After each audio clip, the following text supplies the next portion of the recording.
Ba ba ba da da da da da da da da da da da. Here I am, 50 plus, body, mind, and spirit. I am here with a good friend of mine, Patrick. It's a beautiful day here in Atlanta. We just want to kick back and relax. And I'm doing a twist on Black History Month. If some of you have been watching, I've had some cool cats on my show. I'm doing a twist because and I'll let you know more about the interview once we get into it. So I'm gonna get over here and talk to Patrick. Hey, Patrick. Hey, how you doing, buddy? I'm okay. How Good are to you? see you. Good to see you too. Yeah, you doing okay? I'm doing fine. Good. So we had a great conversation. How's your day going, first of all? Pretty good. It's kind of busy today. Busy day. Busy day. Mm-hmm. Busy weekend. Yeah. Yeah. Super Bowl weekend was here. Yeah. It wasn't a nightmare. I mean, I thought it was interesting to Yeah. see all of the stuff that was going Right. Exactly. Well, I'm glad you're here. You know, Patrick, we've been friends now. I've been here for going on 5 years, and I think I met you at the beginning of my first year here. So we've been fast friends ever since, and cool personality, great, a lot of laughs with Patrick, and we've gotten to some serious conversations too. on.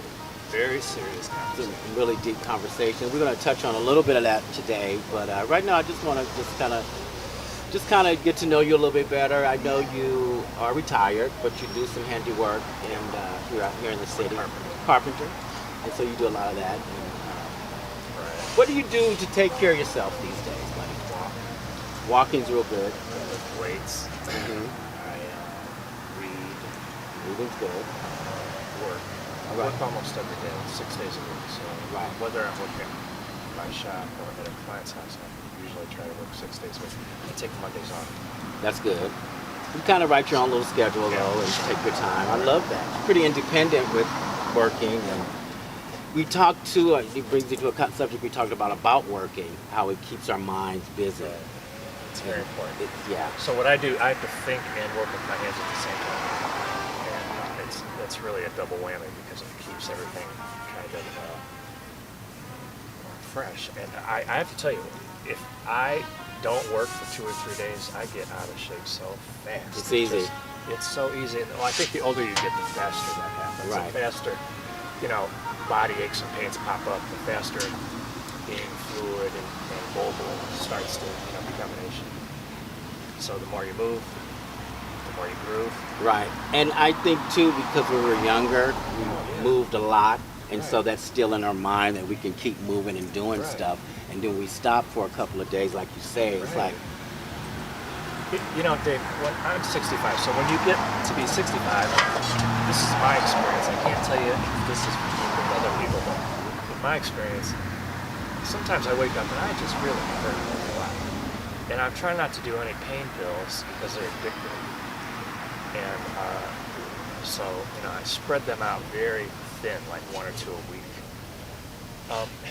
But sometimes I really hurt and I don't move all day long, which makes it worse the next day. Right. So it's just movement, physical exercise, walking, all of these things are very, very good to keep your joints lubricated. And I take vitamins and, joint stuff, all of that. And I don't eat a lot, and I don't smoke, I don't drink. you do a lot of good healthy stuff. I'm learning stretching is good, so that's Stretching what I'm is doing. at the top of the Right, list. stretching the muscles even before I get out of bed, just doing holding it for 30 seconds. It's like, the best thing you can start with because you're basically warming up. So, Right, exactly. But I can relate to not taking the pain pills and not wanting to get addicted to those. It's important. I see so many people that I've known addicted to many things, and it's just, I don't want to go through it. I've never had an addictive personality trait for pills or drugs. My thing was cigarettes. I stopped that a long time ago. I don't even think about it. That's really good. That is really, really good. I'm very proud of you on that.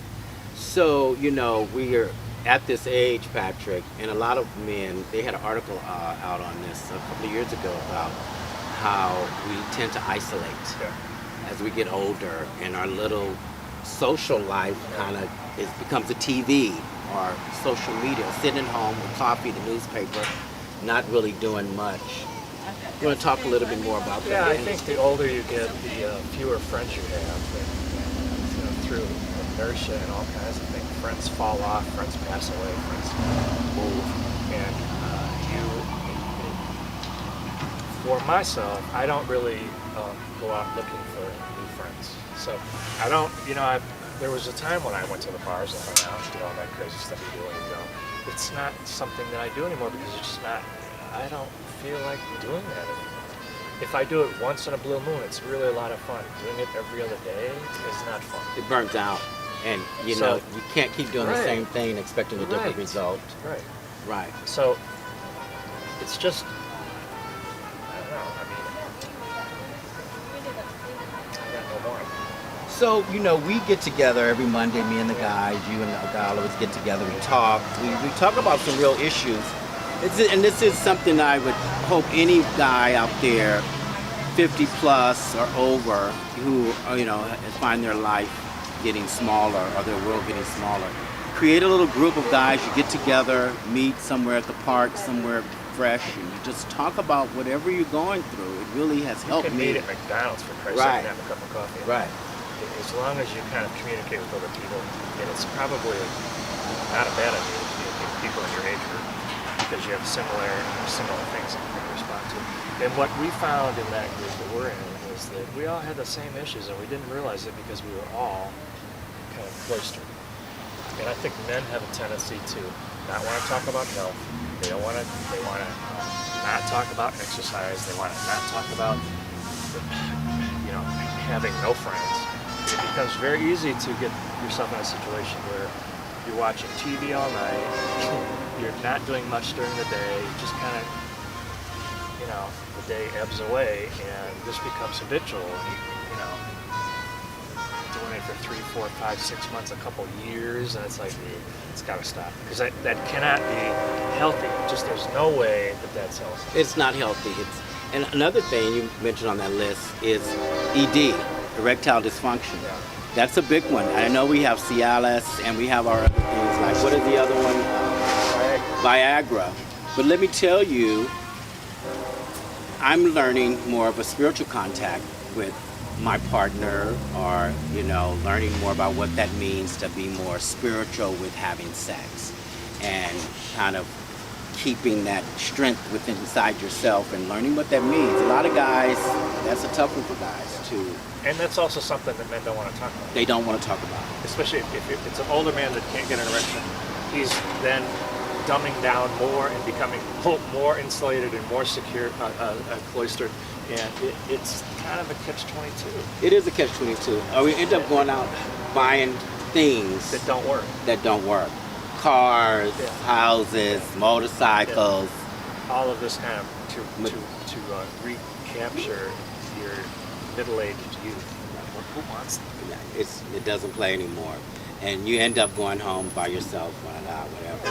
So, that's a good topic. It's Black History Month, Patrick. It is. And one of the twists I wanted to do on this show, and I know you and I have had talks about this before, was white privilege was a subject that came up. And I was able to talk to Patrick about it because he understands it. He knows, he's a white man. He understands the dynamics that come with it. We don't have to get too deep in it, but you want to talk a little bit about white privilege is permeated in our society so deeply that it's really kind of a sport. And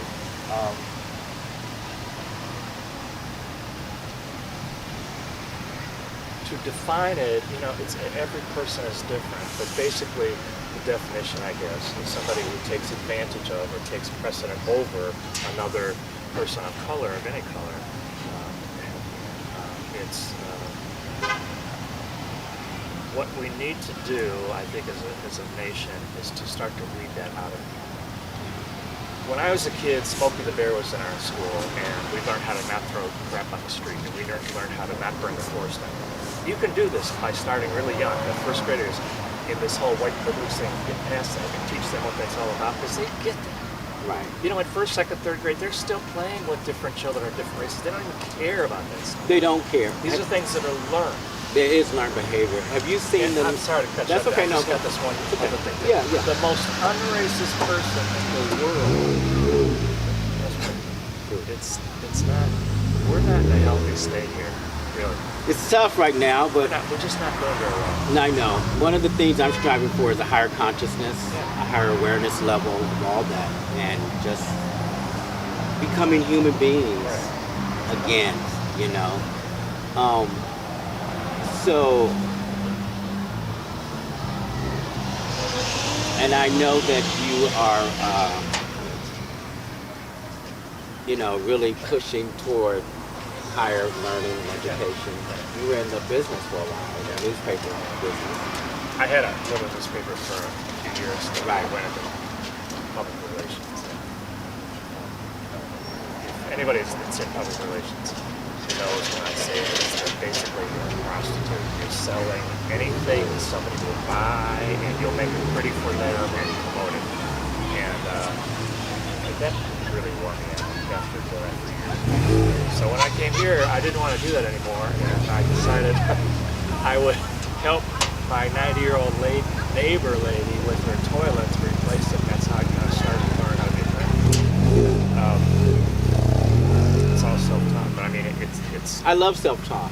Yeah. Yeah, so many of us don't know that we can self-teach ourselves. I had one guiding rules for my whole life. That started very young. I have no idea where it came from. I don't know why.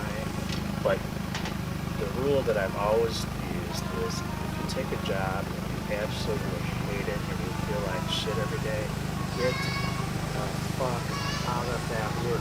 You need to be working in a field that you really love. You know, that kind of thing, that job where you jump out of bed every day, you cannot wait to get to. That's what you need to be doing. Whatever that is. It could be a million different things, but that's the job for you. Not the job that you're wading through every day and trying to, you know. Right, exactly. I kind of wanted to talk a little bit about racism today. Let's talk about it. You're black. How do you feel about racism? You know what? I have come against some racism, not only here but in California, and it's so in your face when it happens, and it almost shocks you when it happens. But it pisses me off.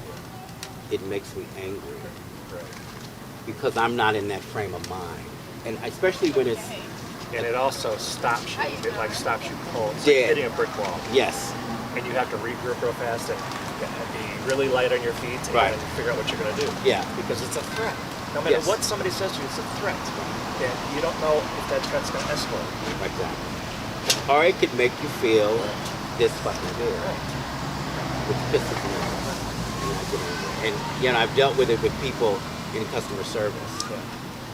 You know, I was told when I just, you know, I was looking for a piece of jewelry and it was at Macy's, and the lady told me, "Oh, you don't want to shop at this jewelry is too expensive here. You need to go over Oh. there." And it pissed me off. I went off in Macy's. I just went off. I couldn't believe it, and it was horrible. But that's where it takes me. I go from This is a 0 to combination of 100. racism and white privilege. These Right. two things work Right. together like a juggler. Right. I mean, it's insidious in this country. It's insidious the world over. I mean, racism in Europe is pretty damn horrible. There aren't very many black people in Europe. You know, really, there are not.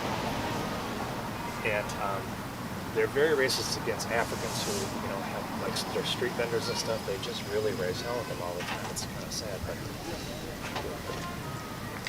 the stuff that's gone on here for 400 years is epic in the sense that no other race has ever done this. We've never done this to Asians. We've never done this to island people. We've never done what Europeans did to Africans.